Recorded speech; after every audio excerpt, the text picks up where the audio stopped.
If you've recently had a baby and you're wondering why you're not looking and feeling like you think you're supposed to, all happy and joyful and skipping on daisies, I just want you to know it's normal. The idea that we have in the United States and our culture that's being sold to us in media, movies, magazines around postpartum, like it's the happiest time of your life, isn't an accurate portrayal of this time. If you want to feel better, this video is for you.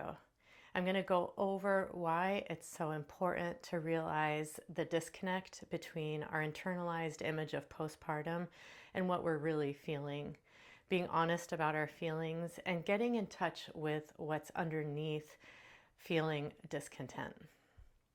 My name's Allison Lorne. I'm a certified nurse midwife, and I help people recover from difficult and traumatic childbirth experiences.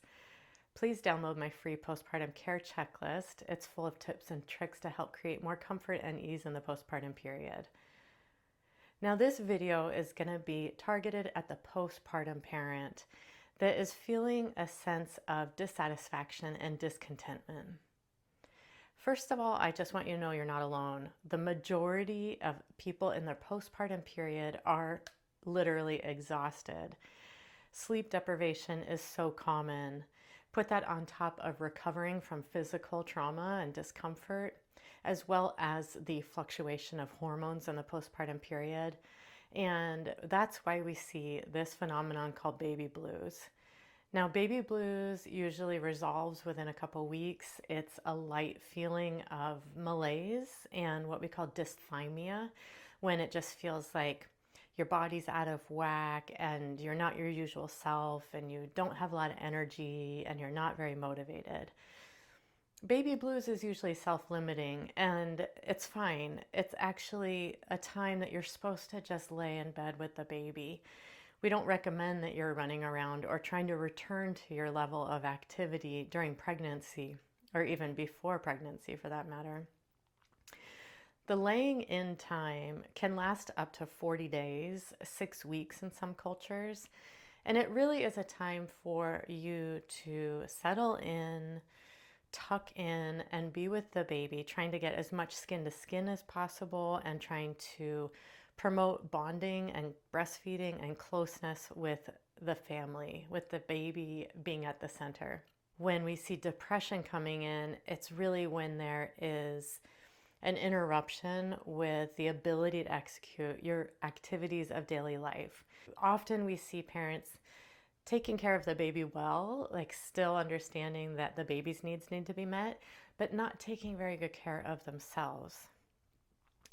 When we understand that a traumatic or difficult childbirth experience can be at the root of depression, it's a great time to intervene, to take assessment of what the feelings are that we're dealing with and how to start turning that ship around. You were never meant to recover postpartum alone. It breaks my heart to realize how many new parents are at home, totally isolated.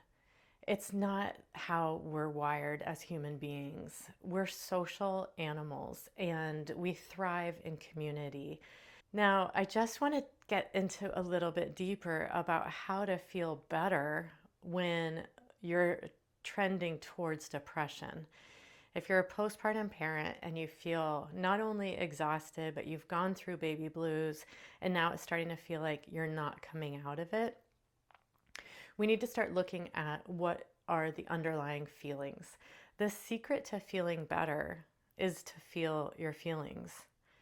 I know it sounds really simple, but when we have negative emotions and we don't have the skill set to process our feelings, we'll often push those feelings away.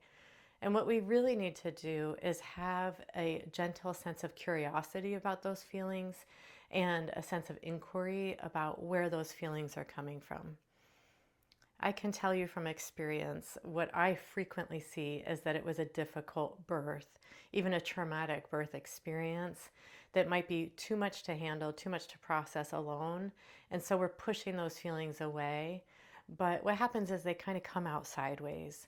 They come out in irritability, anxiety, depression, and a sense of isolation, perhaps even pushing others away, picking fights with loved ones to try to create more space just to avoid feeling how disturbing it was to have lived through a traumatic childbirth experience.